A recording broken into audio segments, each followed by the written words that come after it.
రెండవది, విశ్వాసము చేత ఎరుకో గోడలు కూడా ఏమైపోయాయి, కూలిపోయాయి అంటాడు. హెబ్రీ పత్రిక 11వ అధ్యాయం 30వ వచన భాగం మనం చదువుకుందాం. విశ్వాసమును బట్టి 7 దినముల వరకు ప్రదక్షిణము చేయబడిన తరువాత ఎరుకో గోడలు ఏమైపోయాయట, కూలిపోయాను. ఇంతకుముందు మనం విన్నాం, విశ్వాసము చేత ఎర్ర సముద్రం పాయలైపోయిందని, విరుకులో విశాలత కూడా దేవుడు కలుగచేశాడని అద్భుతమైన రీతిలో మనం విన్నాం. ఈ హెబ్రీ పత్రిక 11వ అధ్యాయంలో మనం గమనిస్తే విశ్వాస వీరుల యొక్క జాబితా మనం చూడగలుగుతూ ఉంటాం. ఫెయిత్ వారియర్స్ అని ఇంగ్లీష్లో అన్నాడు. విశ్వాసుల జాబితా అంటే విశ్వాసం ద్వారా అద్భుతాలు చూసిన వారు ఎవరెవరైతే ఉన్నారో వాళ్ళందరి గురించి ఈ 11వ అధ్యాయంలో అపోస్తలుడైన పౌలు మెన్షన్ చేసుకుంటూ వచ్చి ఉన్నారు.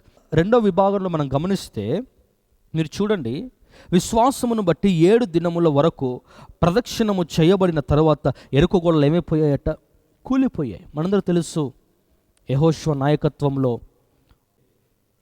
కనాను దేశానికి ప్రయాణమే వెళ్ళిపోతూ ఉంటే ఎరుకో ప్రాంతం అడ్డొచ్చేసింది. ఆ ఎరుకో ఆ బయట ఆ అవుటర్ ప్లేస్లో ఎరుకో గోడలు ఉన్నాయి.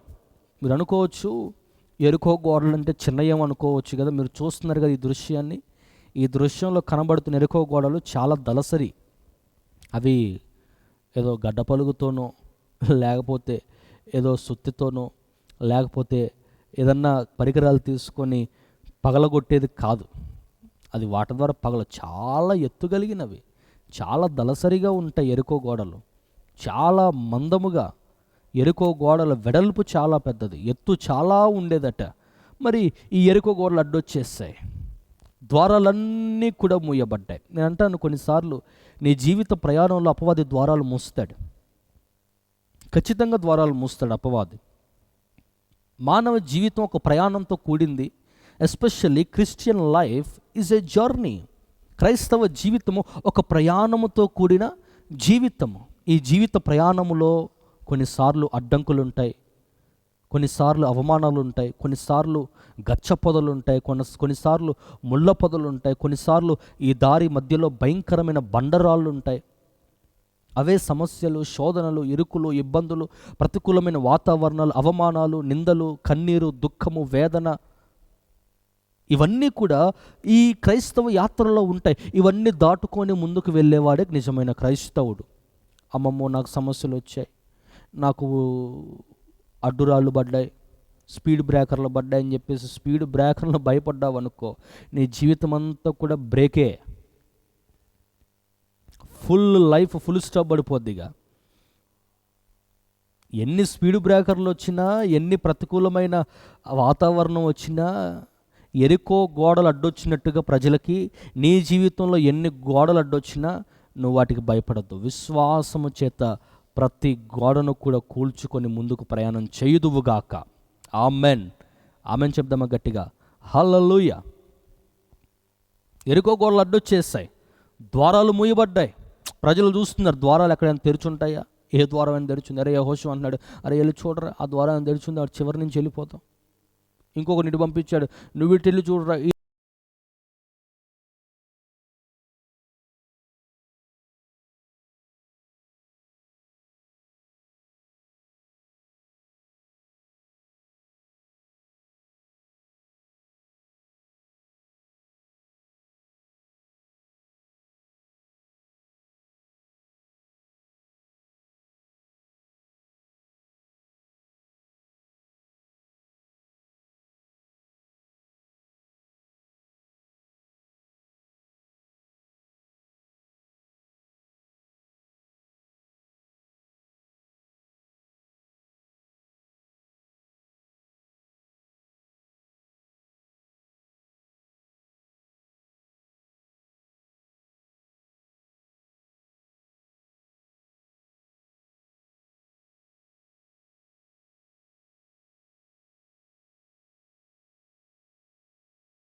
యెహోషువ అందరినీ గ్యాదర్ చేశాడు.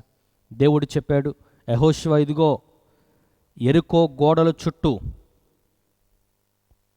రోజుకు ఒక్కసారి, అలా 7 రోజులు 7 సార్లు, 7వ రోజు మాత్రం 7 సార్లు యెరికో గోడల చుట్టూ ఏం చేయాలి? తిరగాలి, తిరగాలి, తిరగాలి. రోజుకు ఒక్కసారి యెరికో గోడ చుట్టూ తిరగాలి. 7వ రోజు వచ్చేసరికి 7 సార్లు తిరగాలి. ఎలా తిరగాలలా? ముందు యాజకులను వెంబడిస్తున్న మందసాన్ని వెంబడిస్తున్న ప్రజలు వెళ్ళాలి. ముందు యాజకులు వెళ్ళాలి, బూరలు వాయిస్తూ బూరలు ఊదుతూ వెళ్ళాలి. వెనక యాజకులు మందసం మోసుకుంటూ వెళ్తూ ఉండాలి. వారి వెనక ప్రజలు వెళ్ళాలి. ప్రజలు ముందెళ్ళకూడదు. ప్రజలు ముందెళ్తే అద్భుతం జరగదు. మందసాన్ని మోస్తున్న యాజకులు ముందు నడవాలి. యెహోషువ గుర్తుపెట్టుకో, యాజకులు ముందు నడిస్తేనే కార్యం జరుగుతుంది. నడవాలి. ప్రజలు అందరూ కలిసి యెరికో గోడల చుట్టూ తిరగాలి. అలా 1వ రోజు తిరిగారు, 2nd డే తిరిగారు, 3rd డే తిరిగారు, 4th డే తిరిగారు, 5th డే తిరిగారు, 6th day completed, 7th day 7వ రోజు వచ్చేసరికి, 7 అనే మాటకు సంపూర్ణ సంఖ్య, దేవునికి చాలా ఇష్టం అది. 7వ రోజు వచ్చేసరికి, 7th డే వచ్చేసరికి 7 మార్లు తిరిగారు. తిరిగేటప్పుడు ఏదో మౌనవ్రతం చేయలేదండి. మౌనంగా ఉండిపోతూ ప్రదక్షిణాలు చేసేటట్టు మౌనవ్రతం చేయలేదు. ఇక్కడ మౌనవ్రతం పనికిరాదు. ఎలా తిరిగారో తెలుసా? మీరు గమనించండి. పాటలు పాడుతూ, వాయిద్యాలు వాయిస్తూ, బూరలు ఊదుతూ, హోసన్నా జయమే, హోసన్నా జయమే, దేవుడు గొప్పవాడు, దేవుడు గొప్పవాడు, ఓ సైన్యములకు అధిపతి అయిన దేవుడు గొప్పవాడు, మాకు విజయం ఇవ్వగలిగిన దేవుడు, ప్రాకారాలు కూల్చగలిగిన దేవుడు, ఓ యెరికో సామ్రాజ్యాన్ని కుప్ప కూల్చగలిగిన సమర్థుడు ఆయనని చెప్పి పాటలు పాడుతూ, కేకలు వేస్తూ, వాయిద్యాలు వాయిస్తూ, బూరలు ఊదుతూ, ఓ దేవుని సన్నిధిలో ప్రార్థన చేస్తూ, బిగ్గరగా కేకలు వేసి ప్రభు సన్నిధిలో ప్రార్థన చేస్తూ 7 మార్లు 7వ రోజు తిరిగిన వెంటనే యేసు నామములో యెరికో గోడలు కూలిపోయాయి. అంతే. Praise the Lord. కూలిపోయాయి. The wall of Jericho had been destruction అయిపోయింది. అంతే. 7వ రోజు 7వ మారు తిరిగి మరలా ఆ పాయింట్ దగ్గరకు వచ్చే లోపల గోడలు కూలిపోయాయి. నేను అంటాను, నీ జీవితంలో విశ్వాసముతో నువ్వు ప్రార్థన చేస్తే, విశ్వాసముతో కేకలు వేయటం ప్రారంభిస్తే, విశ్వాసముతో ఆర్భాటము చేయటం ప్రారంభిస్తే, విశ్వాసముతో ప్రభు వైపు చూడటం ప్రారంభిస్తే, విశ్వాసముతో ఆయన సన్నిధిలో మోకాళ్ళు వేయటం ప్రారంభిస్తే, విశ్వాసముతో కన్నీరు కార్చటం ప్రారంభిస్తే, విశ్వాసముతో ప్రభు వైపు చూడటం ప్రారంభిస్తే, విశ్వాసముతో ఆయన మీద ఆనుకోవటం ప్రారంభిస్తే, ప్రభువా నా ముందున్న ద్వారాలు తెరవండి అయ్యా, నా ముందున్న ద్వారాలు మీరు తెరవండి అయ్యా, ఈ యెరికో గోడలు కూల్చండి ప్రభువా, యెరికో సామ్రాజ్యాన్ని కూల్చండి అయ్యా, అపవాది భయంకరంగా ద్వారాలు మూసి ఉన్నాడు, అపవాది భయంకరంగా చెలరేగుతూ ఉన్నాడు, ద్వారాలు తెరవండయ్యా, తెరవండయ్యా, తెరవండయ్యా అని చెప్పి విశ్వాసముతో నువ్వు ప్రార్థన చేయటం ప్రారంభిస్తే, my God will open the doors in the name of Jesus. Yesu నామములో దేవుడు ద్వారాలు తెరవబోతున్నాడు. I can tell you one thing, 2025 సంవత్సరం ద్వారాలు తెరవబోతున్న సంవత్సరం. 2025 సంవత్సరం ద్వారాలు తెరవబడుతున్న సంవత్సరం. 2024 మొత్తం ద్వారాలు మూయబడే ఉన్నాయా? 2025 మూయబడిన ప్రతి ద్వారము నా దేవుడు తెరవబోతున్నాడు. హల్లెలూయా. నీ పట్లే కాదు తల్లి, నీ పిల్లల పట్ల కూడా నా దేవుడు ద్వారాలు తెరవబోతున్నాడు. నీ భర్త, నీ భార్య, నీ పిల్లల జీవితంలో, నీ కుటుంబం ముందుకు సాగకుండా మూయబడిన ప్రతి ద్వారము నా దేవుడు తెరుచునుగాక, తెరుచునుగాక, కృప కలుగునుగాక. ఆమేన్, ఆమేన్. Praise the Lord. ఆఖరి మాట సమూయేలు మొదటి గ్రంథం 17వ అధ్యాయం 37వ వచనం మనం చదువుకుంటే మీరు గమనించండి, గొల్లియాతుకు దావీదుకు మధ్య జరిగిన ఒక అఖండమైన యుద్ధం. మీ అందరికీ తెలుసు, సౌలు రాజుగా ఉన్నాడు, గుడారంలోకి వెళ్ళి కూర్చున్నాడు. భయకంపితమైన వాతావరణం, భయకంపితమైన జీవితం ముందుకు రాలేకపోయాడు. దావీదు అన్నలు యుద్ధంలో ఉన్నవారు, రాజుతో జీవిస్తున్నవారు, యుద్ధం అంటే బాగా తెలిసిన వాళ్ళు కూడా రాలేకపోయారు. సవాలు చేస్తున్నాడు గొలియాతు. ఏమన్నా తెలుసా? ఎవరైనా నా మీద యుద్ధం గెలిస్తే మా ఫిలిస్తీన్లందరం కూడా మీకు ఏం చేస్తాం? సాగిల పడిపోతాం. మీరు చెప్పిందే వేదం అన్నాడు అంతే. కానీ వాడున్న హైట్కి, వాడున్న బలానికి ఎవ్వరు ముందుకు రావట్లేదు. దావీదు ఒక్కడు తన అన్నలకు అన్నం తీసుకుని పోదామని వాళ్ళ డాడీ చెప్పాడు, దావీదు తండ్రి చెప్పాడు, అరే అన్న వాళ్ళు యుద్ధంలో ఉన్నారు కదా, వాళ్ళకి ఫుడ్ తీసుకుని వెళ్ళరా అని చెప్పి క్యారేజ్ అంతా కూడా లంచ్ బాక్స్ పార్సిల్ చేసి దావీదుకి ఇచ్చి పంపించాడు. దావీదు ఏం చేశాడో తెలుసా? గొర్రెలు కాచుకునేవాడు గొర్రెలందరినీ కూడా ఒక పక్కన పెట్టేసి ఆ లంచ్ బాక్స్ తీసుకొని రావటం ప్రారంభించాడు.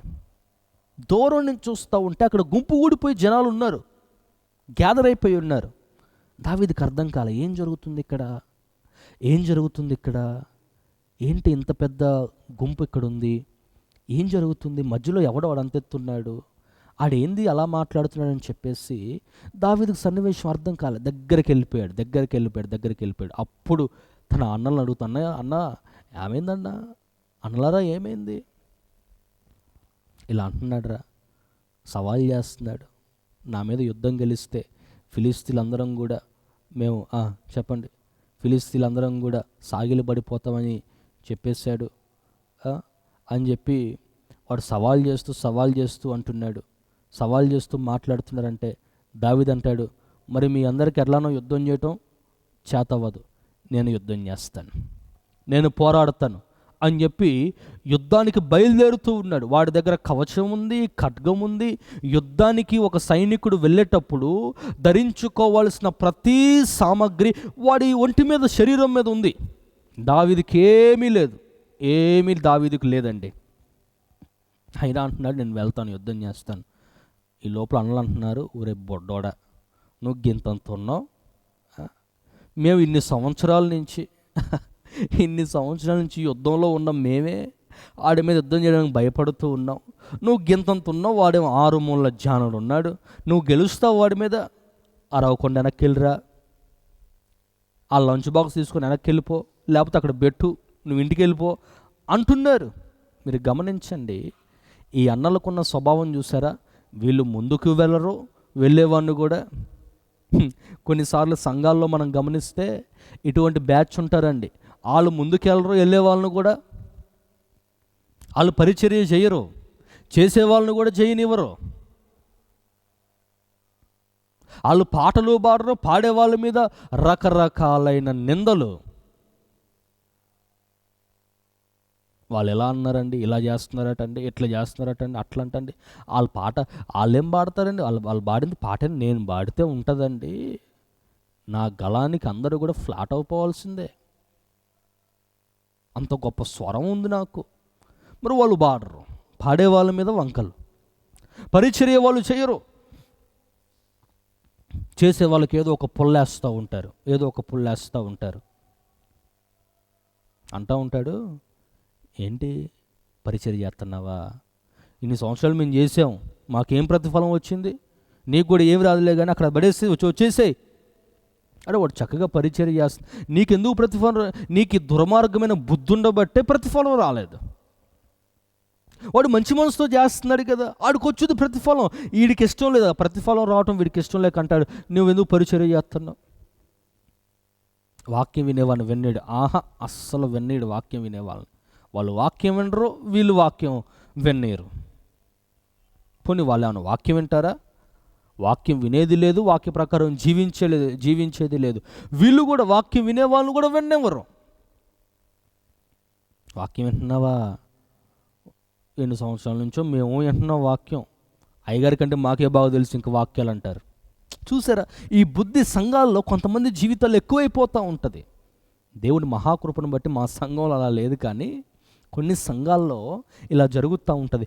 వాళ్ళు చెయ్యరు, చేసే వాళ్ళని కూడా చేయనివ్వరు. ఇప్పుడు దావీదు అన్నలకున్న స్వభావం ఇదే, వాళ్ళు యుద్ధానికి వెళ్ళరు, వెళ్ళేవాడిని కూడా వెళ్ళనివ్వట్లేదు. కానీ దావీదు అన్నలు మాటలు విని వెనక్కపోతే బహుశా నేను అంటాను దావీదు చరిత్ర అక్కడతో ముయ్యబడేదేమో. వినలే, అస్సలు వినలేదు. ఈరోజు ఈ వర్తమానం వింటున్న ప్రతి దేవుని బిడ్డలారా, నీవు కూడా ఎవరన్నా వచ్చి ఏదైనా మాటలు చెప్తున్నప్పుడు, ఏదైనా విషయాలు చేస్తున్నప్పుడు, ఎరా నువ్వు చేస్తున్నావా, నువ్వు వింటున్నావా, నువ్వు పరిచర్య చేస్తావా, నువ్వు వాక్యం వింటున్నావా, నువ్వు పాట పాడతావా అని చెప్పి నిన్ను మోసపుచ్చడానికి, ప్రభువు నుంచి దూరం చేయడానికి అనేక మంది ప్రజలు నానా రకాలైన విషయాలు నీకు చెప్పిన దావీదు వలె వినే స్వభావము నీలో ఉండకూడదు. అంతే. ఆ చెప్పుడు మాటలు కానీ, ఆ భయంకరమైన విషయాలు కానీ అస్సలు నువ్వు వినకూడదు.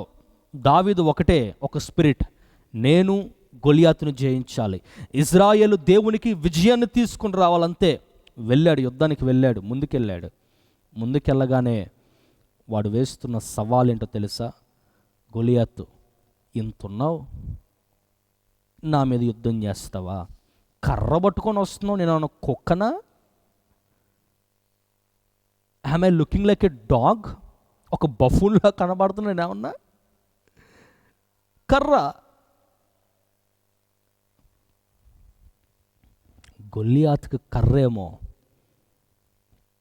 నా దేవుని దృష్టిలో ఆ కర్రే గొప్ప విశ్వాసం, గొప్ప విశ్వాసం, గొప్ప విశ్వాసం, గొప్ప విశ్వాసం. ఆ కర్రను పట్టుకొని వస్తున్నాడంటే అర్థం ఏంటో తెలుసా? విశ్వాసాన్ని పట్టుకొని వస్తున్నాడు అంతే.